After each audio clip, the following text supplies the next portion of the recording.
Okay, so we had just finished deriving the first Gaussian quadrature and how to be able to solve this thing. Now, there are several other quadrature rules. Let me see here. Let me see if I can find one. I can't believe that I don't have this in my already. Gaussian quadrature. I want the saved variables. And there are saved variables for Gaussian quadrature. There we go. That's what I want. Okay, so we had derived the quadrature of 1 here. That's what I want. Okay, so I'm going to print this and save that as a PDF and then save it.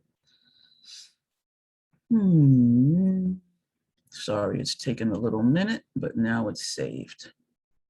There we go.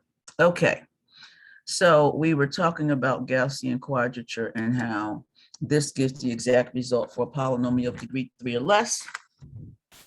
So let's say I want to integrate. So example,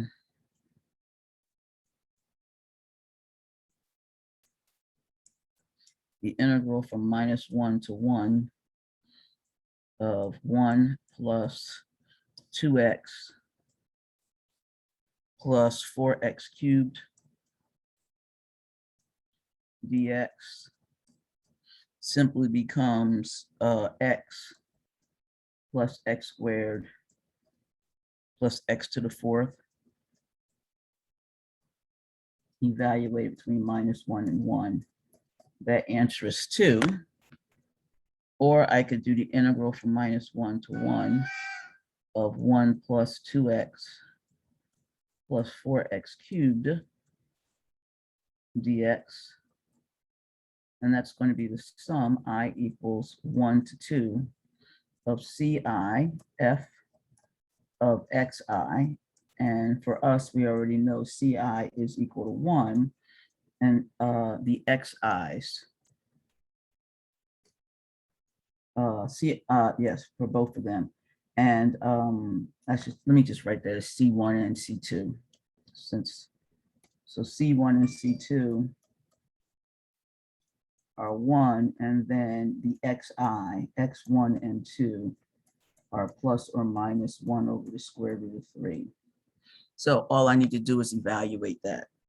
So that just becomes 1 plus 2 times -1 over the square root of 3 plus 4 times -1 over the square root of 3 cubed plus 2 times 1. Oh, sorry, I'm gonna get rid of that. No 2. Plus 1 plus 2 times 1 over the square root of 3 plus 4 times 1 over the square root of 3 cubed. And that turns out to be 2. So let's try something else. Let's try the integral from -1 to 1 of the cosine of 2 pi x. We can just do pi x dx. So if the integral from, oh, nope, don't want to do that. I want to do pi over 2. That's what I want, pi over 2x. So then this becomes 2 over pi. The integral from, 2 over pi, and then we just get the sine of pi over 2 x dx. Oh my gosh, why am I writing dx? Apologize. -1 to 1. So then that just becomes 2 over pi. The sine of pi over 2 is 1. minus the sign of negative pi over 2 is -1. So that's just 4 pi.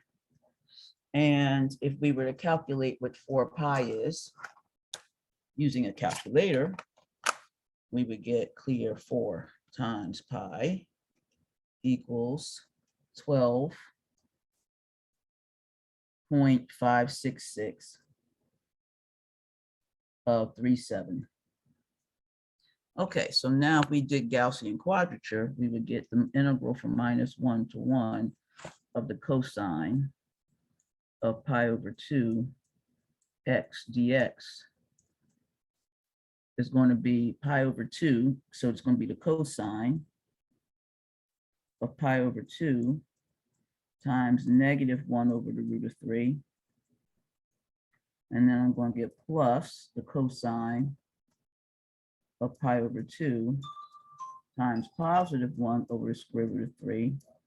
Cosine of a negative function is just that. So we get 2 times the cosine of pi over 2 to the root of 3. So let's see what that is. So we get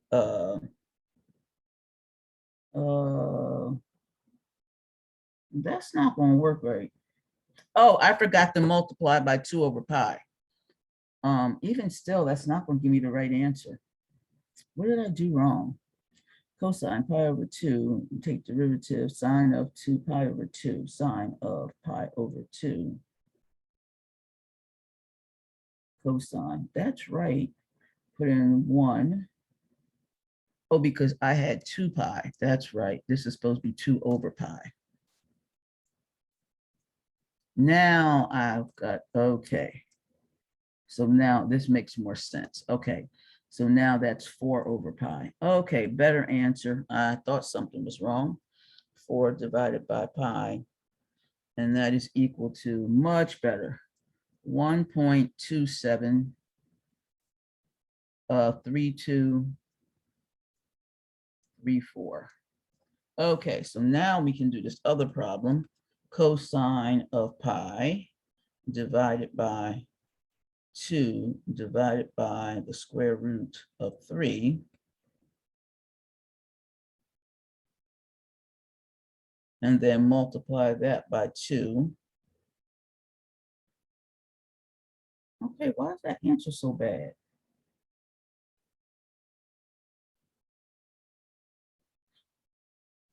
Oh, because I'm in degrees. Oh my goodness. Okay, hold on. Sorry, guys.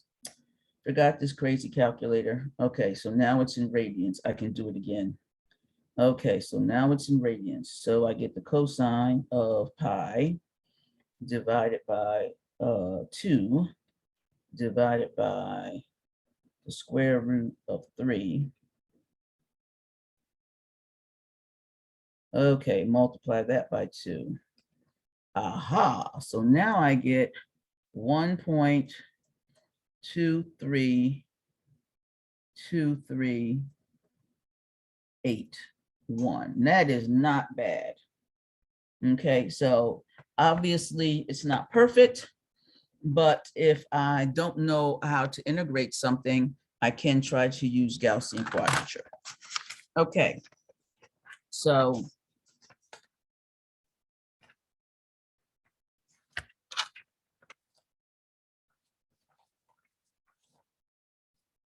there are other quadrature rules. So for example, if you can, to get better error or smaller error, you can use Gaussian quadrature where it is evaluated at more points than just those 2. So other quadrature rules, which I'm not quite sure how much it goes into this, but I definitely want you to see it. So I'm going to snatch it right now over here. Okay, so the quadrature rules. Okay. All right, so here's another way of dealing with these quadrature rules. Soon as this allows me to copy it, which it's not doing. Come on now. It should be allowing me to take this out. And it's not. Okay. Okay, I know what I can do. More than one way to skin a cat. We're going to do the print screen. Okay, here it is. It won't let me copy this neatly, so I'm just going to have to print screen it in, which is fine. Okay, so these are other quadrature points. So therefore, so the one that we did is this one. We developed this one right here. So we did this one. All right, so that was the one quadrature rule that we've done so far. But clearly there are other quadrature rules. So you can do this with 3 points. Okay. You can also do it with 4 points. As you can see, it gets a little bit more difficult. So when you just use the 2 points, you have plus or minus 1 over the root of 3 and your weights are 1. But when you have 3 points, you have plus or minus the square root of 3 over 5. These are the actual decimal equivalents to the weights. And these are your weights. So you have decimal equivalent of your xi's, and then these are your weights. So the more that you incorporate, the better your error is gets. Okay, so all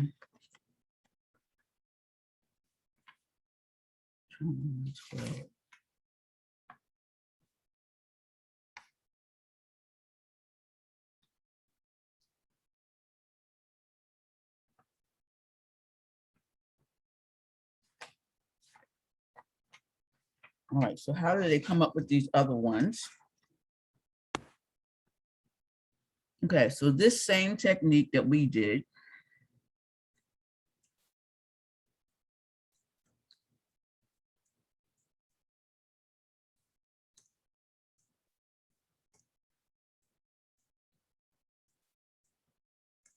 all right, can be used to obtain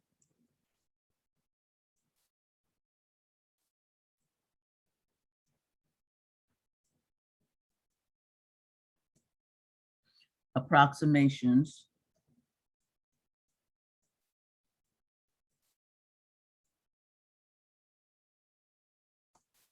to that integral, the integral of minus 1 to 1 or a to b of f of x dx when f of x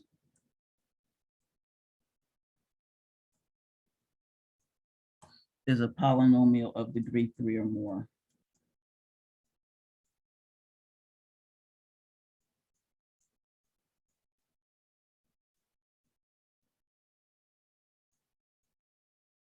Okay, a problem is the algebra gets messy.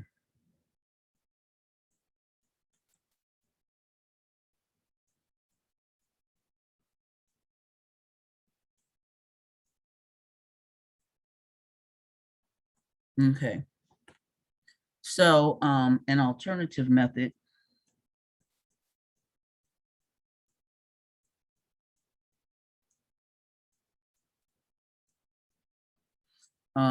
is to use the Legendre polynomials.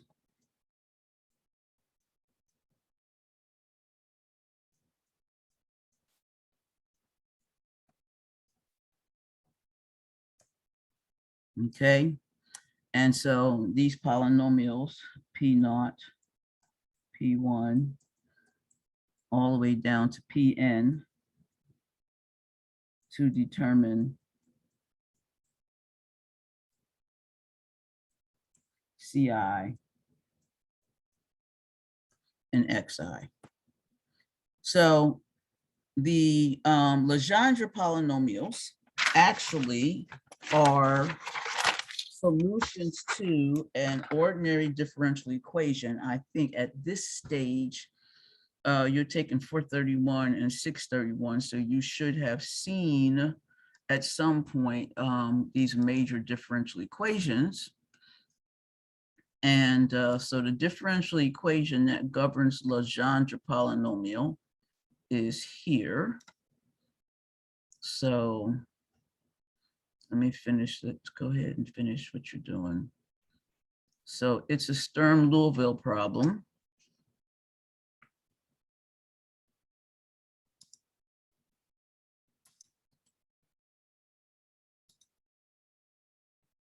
Okay, so the Legendre polynomials are their solution. Matthew or Matthew Tansy. My boss is calling me. Hold on one second. So they are the eigenfunctions of a Sturm-Liouville problem. So here's the Sturm-Liouville problem. 1 minus x squared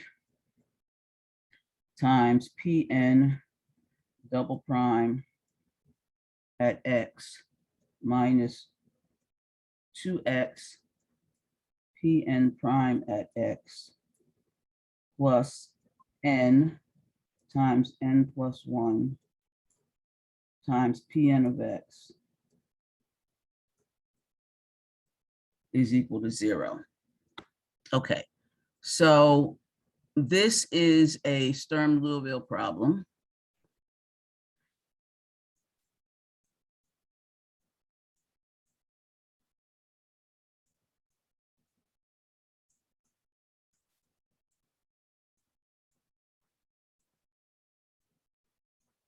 With eigenfunctions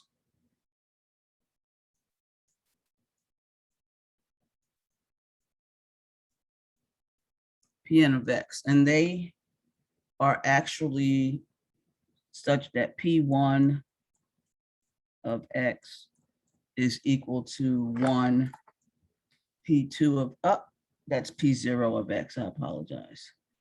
P1 of x is equal to x, P2 of x is equal to x squared minus 1/3 P3 of x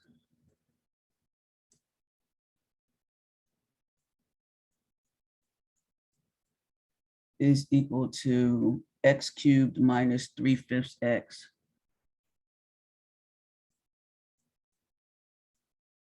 and it goes on and on. Okay. So the nodes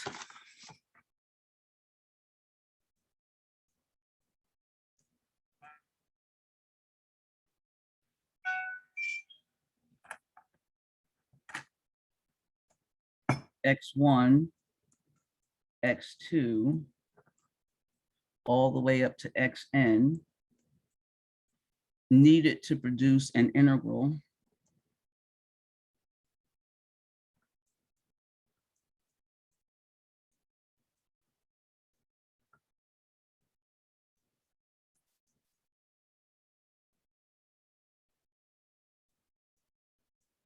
approximation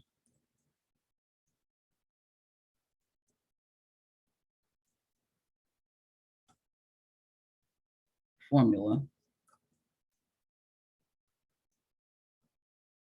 that will give exact results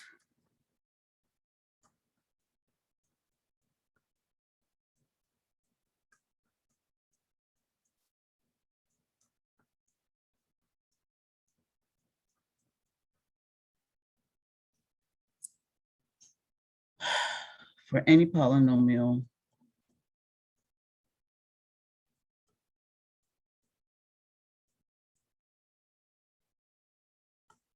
of degree n, of degree actually 2n minus 1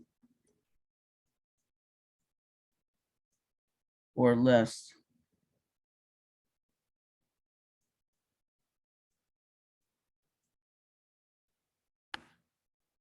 are the roots of the nth Legendre polynomial.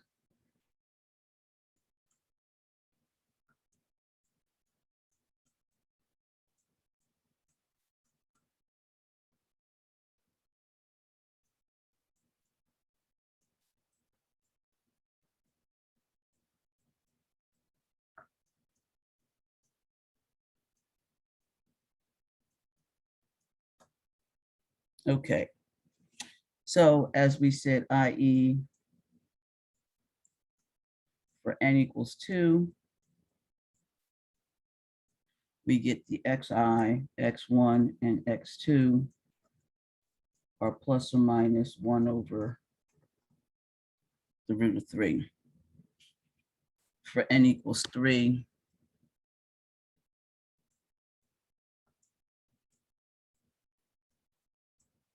x1 and x3 are plus or minus, now I gotta go back and look at it, the square root of 3 over 5.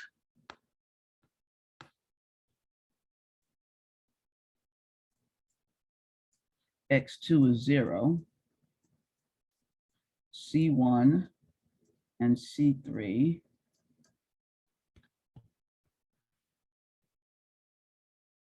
are 5/9, and C2 is 8/9.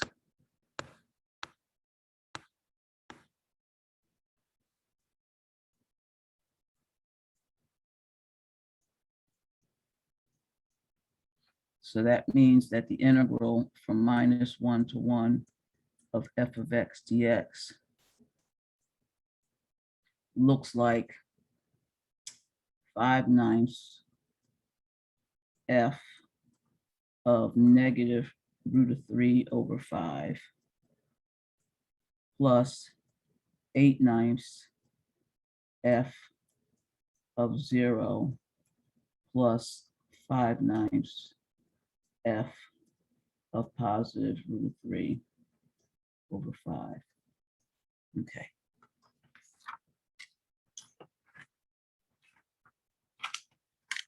Okay. Now, here's the deal. Suppose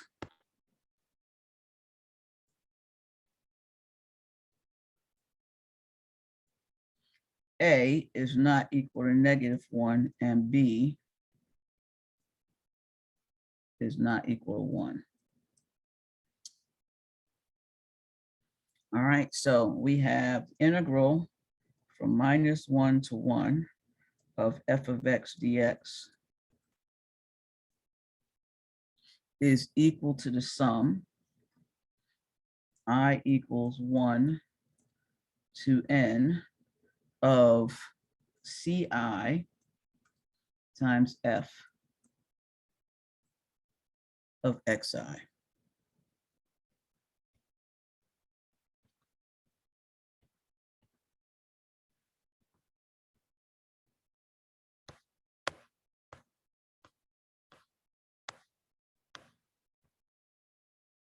Okay. Now we have, you're given the integral from a to b of f of x dx.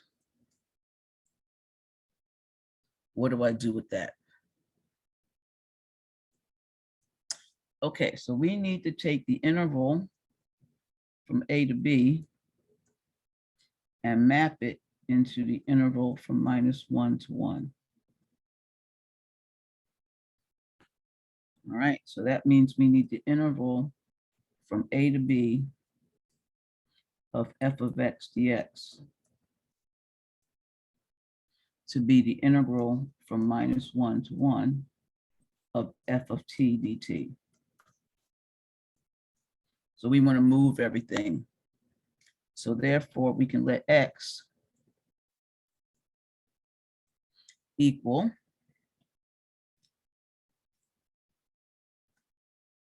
a plus b divided by 2 plus b minus a over 2 times t. Then dx is equal to simply b minus a over 2 dt. All right. So therefore, the integral from a to b of f of x dx simply becomes b minus a over 2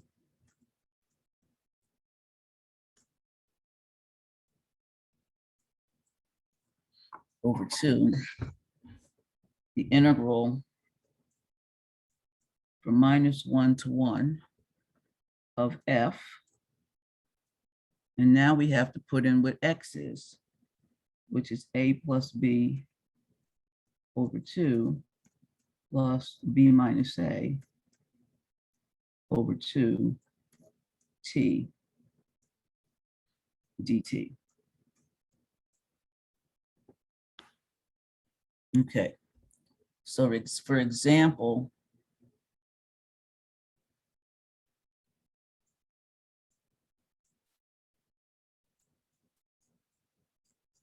I have I is equal to the integral from 0 to pi of e to the x cosine of x dx.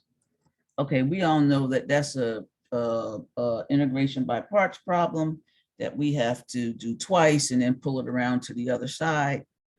But I can see that my x is simply pi over 2 plus pi over 2t.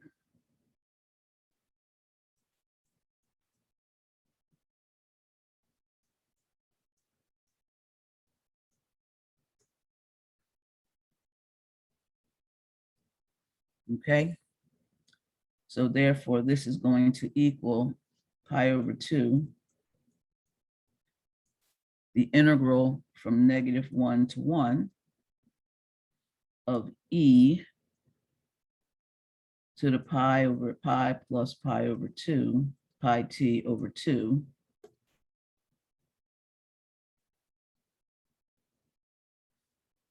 cosine of pi over 2, pi plus pi over 2t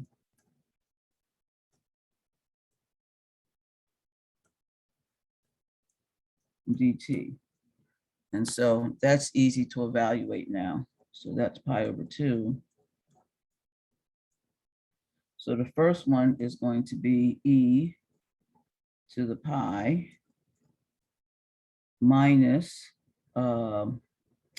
pi over the root of 3. And that's still over 2. Gotta squeeze it, gotta get all that in. That's all in. So let's do a big parentheses up here.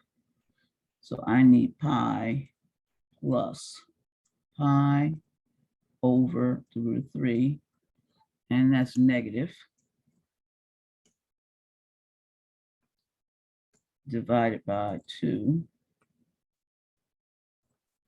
times the cosine of that same thing.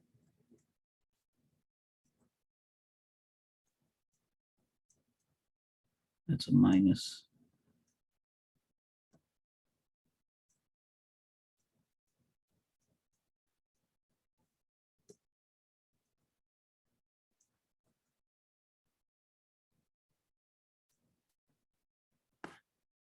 Plus the same thing. Excuse me, ma. Did I do a mistake? No, I'm just confused. I want to ask. Okay. This pi over 2 that we have outside, where did we get it from? Okay, the pi over 2. Oh, that's this. B minus A over 2. Okay. Okay. Yeah. Okay. Okay. Oh, girl, that was an easy question. Whew, thank you. Right now, I can't. I'm like, oh, I just can't. I really don't. I just don't know. Okay. All right. So let's comments.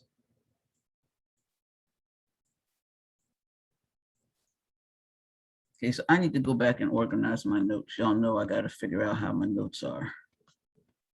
So this whole thing is Gaussian quadrature, right? So we did 2, we did Gaussian quadrature 3, we did a derivation for n equals 2, we did a derivation. So that was a derivation for n equals 2. Okay, so then that was 3. So this should be 4. No. Right here should be 4. Same technique can be used. Yep, that should be 4.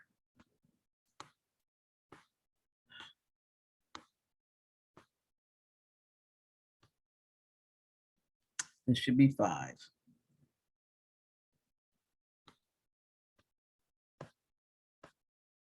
And then comments is 6. Okay. Advantages.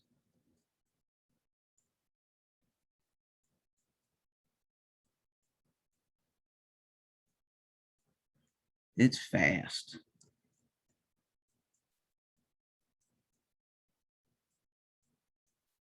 Just have to sum up these things. Disadvantages.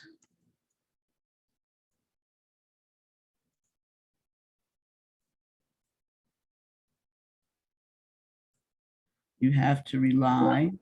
Can you please scroll up a bit? Sorry. I can.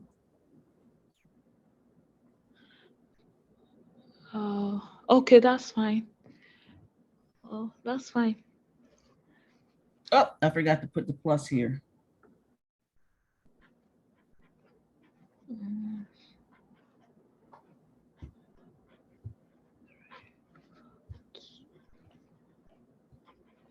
Okay.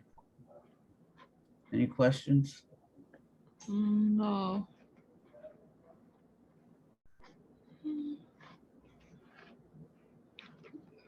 That's okay. Okay.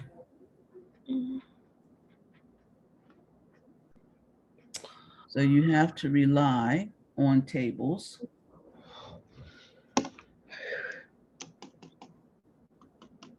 to get XI and CI. So that's that's okay. So that should have been 1.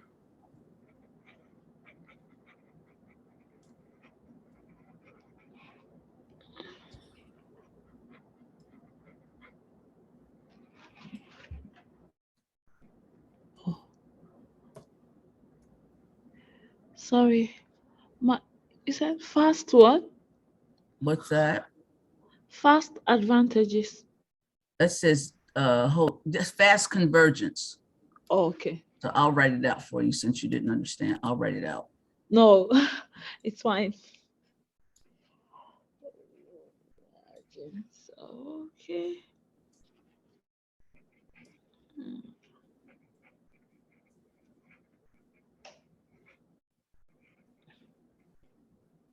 Number 2, difficult to estimate the error.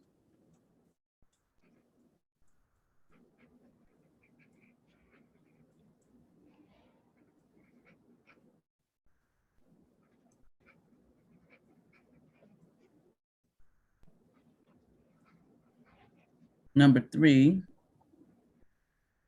no previous values can be used to find new ones.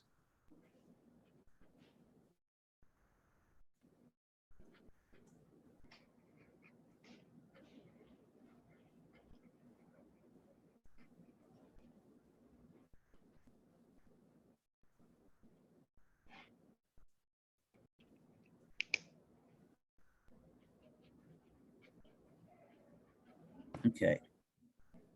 So in practice,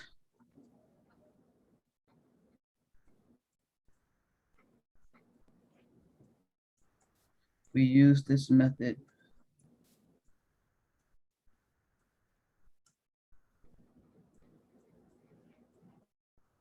when you have several integrals to integrate.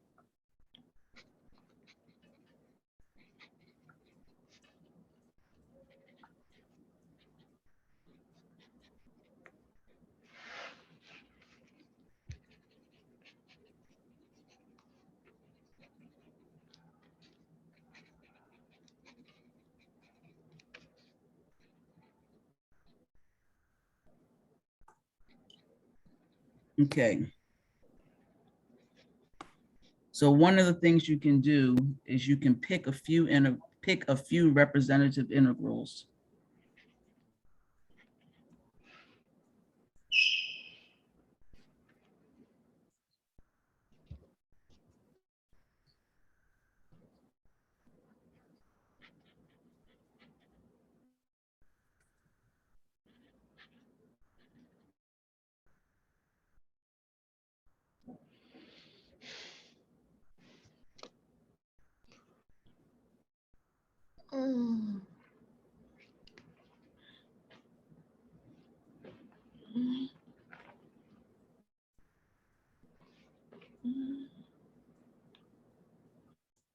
Pick a few representative intervals.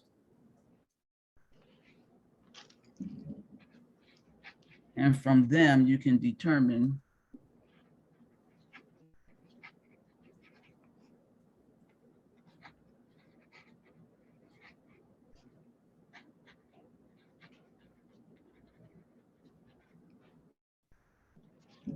a value of n that will have sufficient accuracy.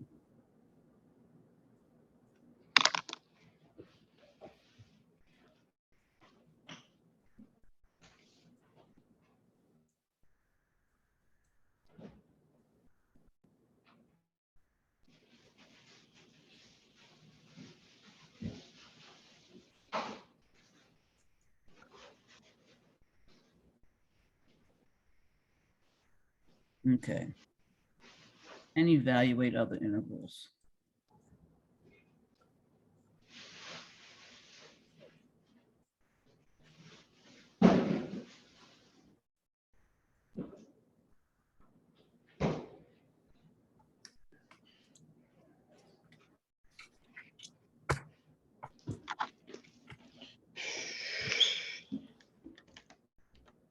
Error analysis.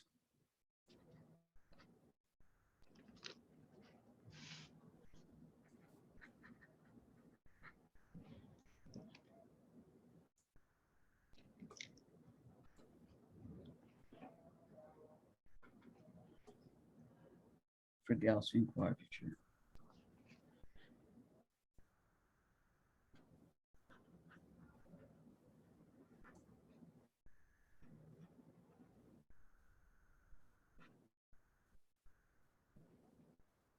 And I'm going to pause for a second.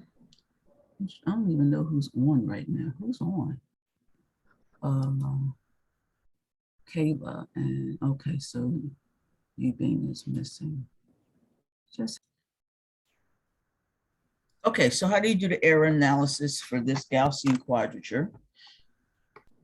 Well, it's based on the error in the what we call a Gauss-Legendre formula.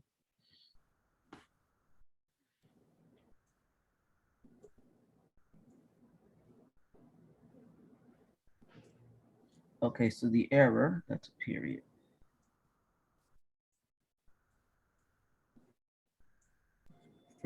For Gauss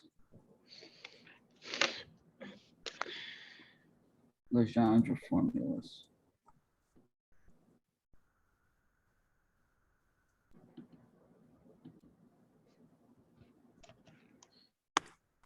So E is equal to 2 to the 2n plus 3. This is crazy. N plus 1 factorial to the 4th power times the 2n plus 2 derivative at C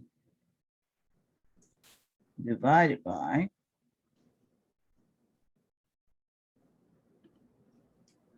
2n plus 3 times 2n plus 2 factorial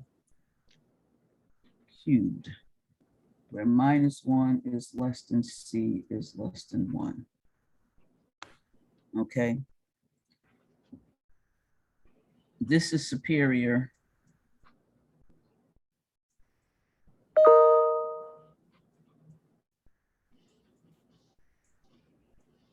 to Newton-Cotes formulas.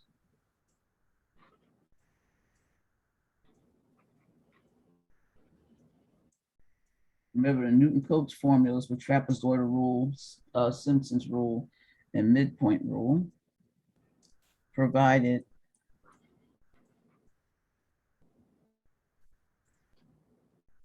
the nth derivative at x goes to infinity, or does not go to infinity as n goes to infinity. In this case,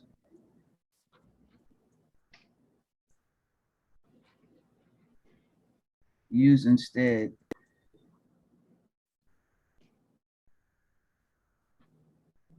the composite Simpson rule.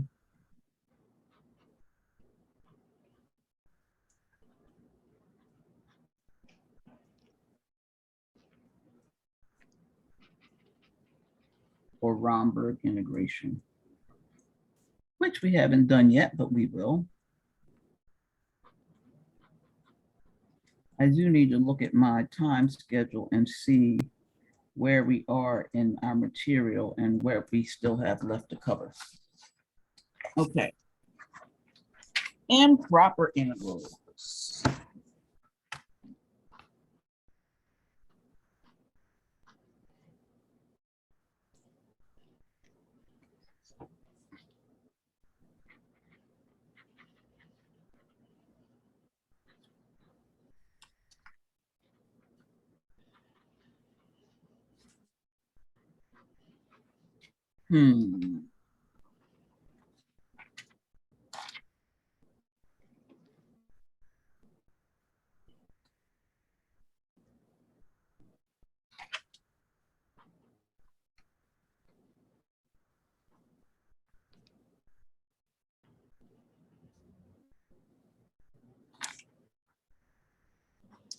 Okay. So I'll give you an example.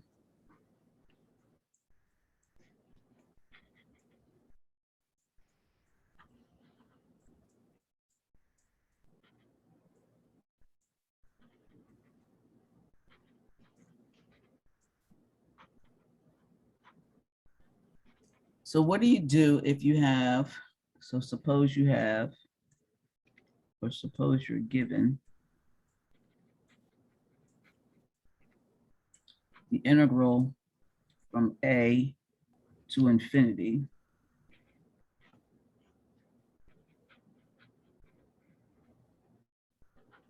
The integral from a to infinity. Let me see. Trying to think about how to do this. F of x goes to 0.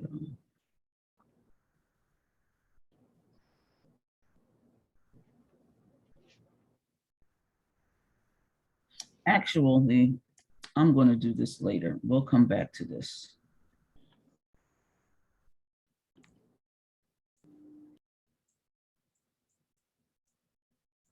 Only because I would like to cover it, but I'm worried about our time and I need to do Romberg integration. And we still have a couple of pages for that. So let's do Romberg integration and then we'll see where we are. Okay.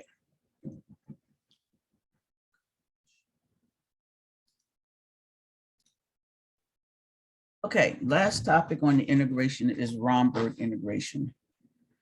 Okay, so we want to use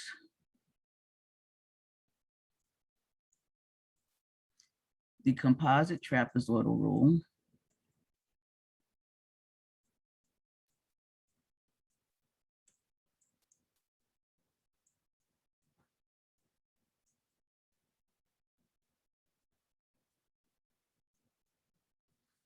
to give preliminary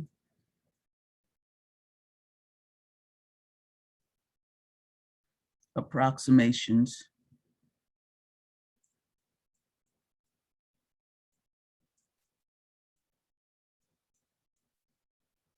and then use Richardson extrapolation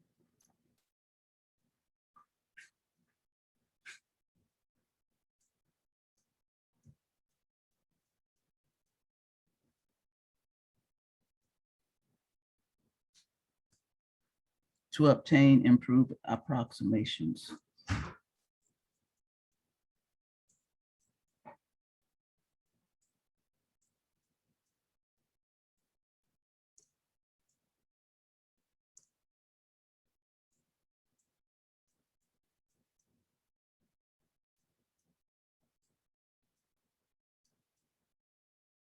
Okay, so if you remember, when we did Richardson extrapolation, We started with a approximation to a derivative of a certain order.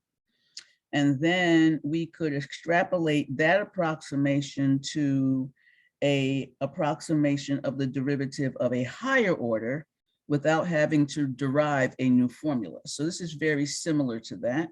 So what we want to do is we start off with the integral from a to b of f of x dx. And we know from trapezoidal rule, composite trapezoidal rule, this is h over 2 times f of a plus f of b plus 2 times every element in between. So the sum, j equals 1 to n minus 1 of f of x j. And this had order minus b minus a over 12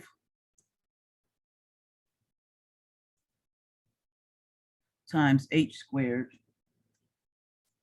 f double prime at c. Now, please just remember that a is x naught and b is your xn. Okay, so here we have a is less than c is less than b. We know that h is b minus a over n.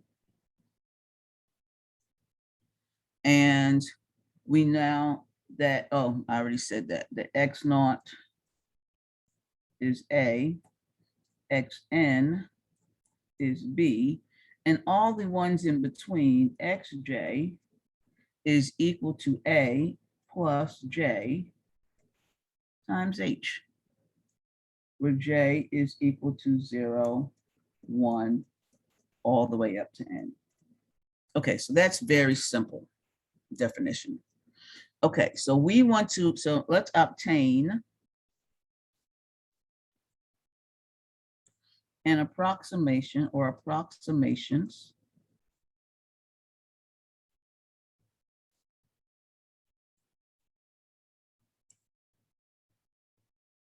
with n equals 1. So n equals 1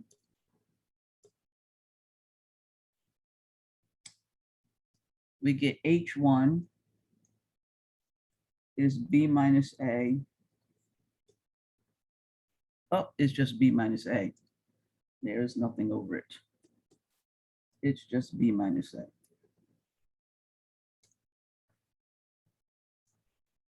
Okay. N equals 2.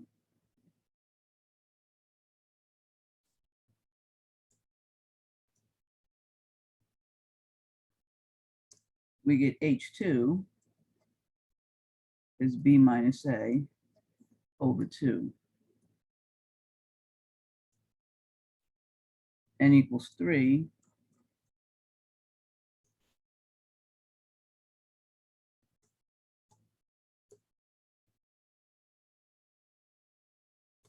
We get h3 is b minus a over, oh, I don't want n equals 3. I want n equals 4. I'm doing powers of 2. This is b minus a over 4. And I can keep doing this. And I can get n is equal to 2 to the k minus 1. And I get hk is equal to b minus a over 2 to the k. Okay. So we're going to let R11, all right, this is going to be the first Romberg approximation.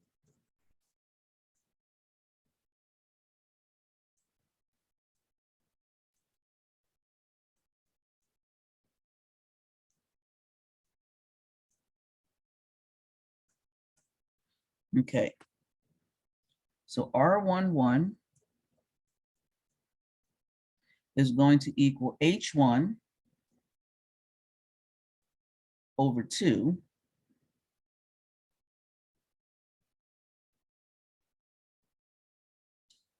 times f of A plus f of B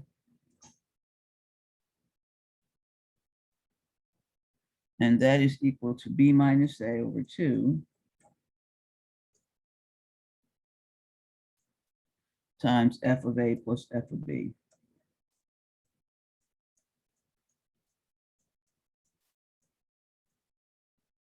Okay, R21 is going to equal H2 over 2. Let me try to do this better. H2 over 2. Much better. Times f of A plus f of B plus 2 times f of A plus H2. Because that's the middle point. Okay. So that is equal to B minus A over 4.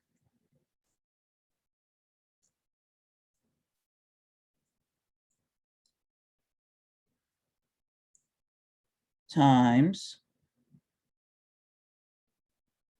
f of A plus f of B plus 2 times f of A plus H2.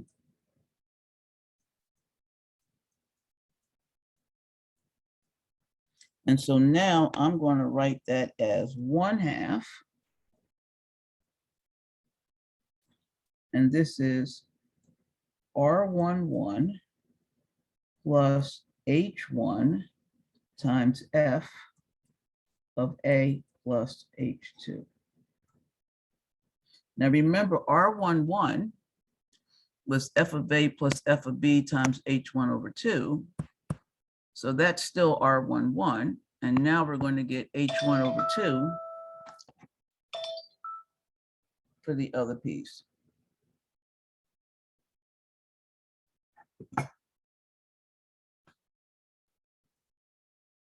Okay. R31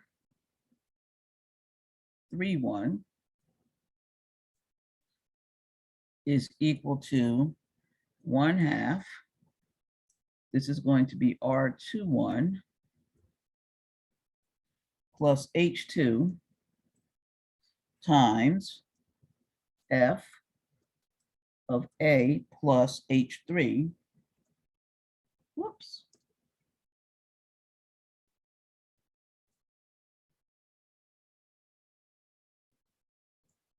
Plus f of A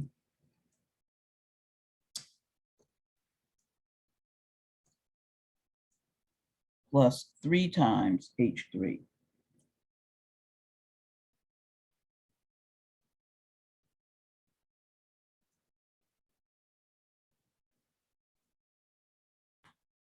And you can keep doing this until you get RK1 is equal to 1/2 R K1 plus H sub K minus 1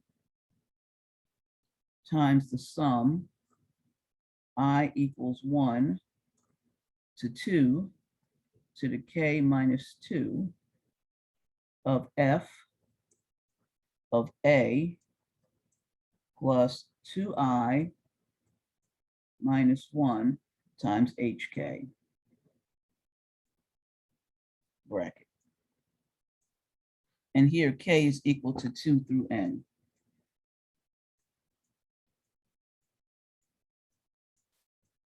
So you can find all of those. And by doing that,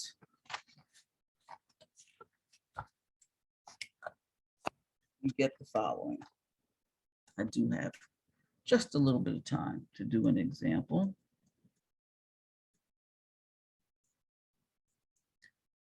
So I want to do the integral from 0 to pi of the sine of x dx. And that is 2. Okay, so let's find for n equals 6. So R11 is simply equal to pi over 2. Oh, you had to do, for R1, you got to do B minus A over 2. For R2, okay, so this is the sine of 0 plus the sine of pi. And that's 0. Now that's a bad trapezoidal rule, but what do you expect? Okay, so when you have the sine, we all know the sine from 0 to pi looks like this. So if on this interval, if I take 1/2 b minus a, b plus a, my trapezoid becomes flat. Okay, so it's not really that first one is terrible. Okay, R21 becomes 1/2. Now I have R11 plus pi times the sine pi over 2. And this comes out to be basically pi over 2, over 2. 1.57079,633. Okay, R31 is going to take 1/2. Now I'm going to have R21 here plus pi over 2 times the sine of pi over 4 plus the sine of 3 pi over 4.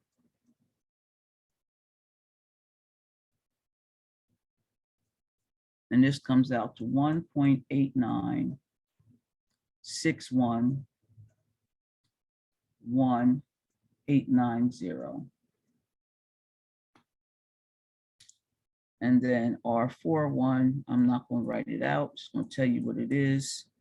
It's 1.99, oh, no, it's not, 1.97423160. R51 is 1.99357034. And then R61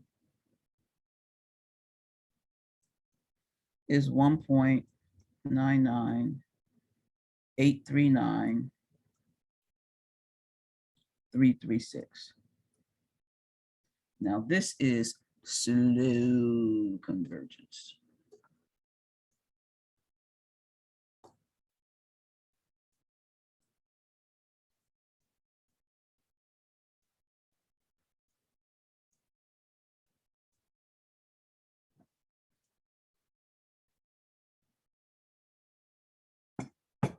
Okay. I have one last bit with error to where we use Richardson extrapolation to speed the convergence.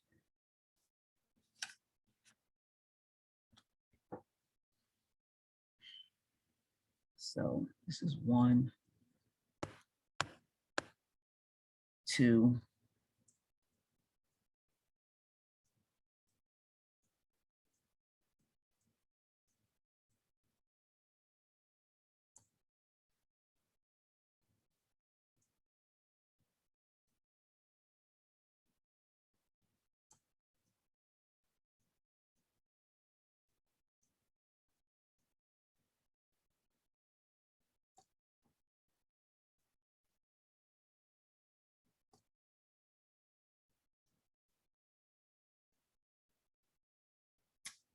And I will do that next time.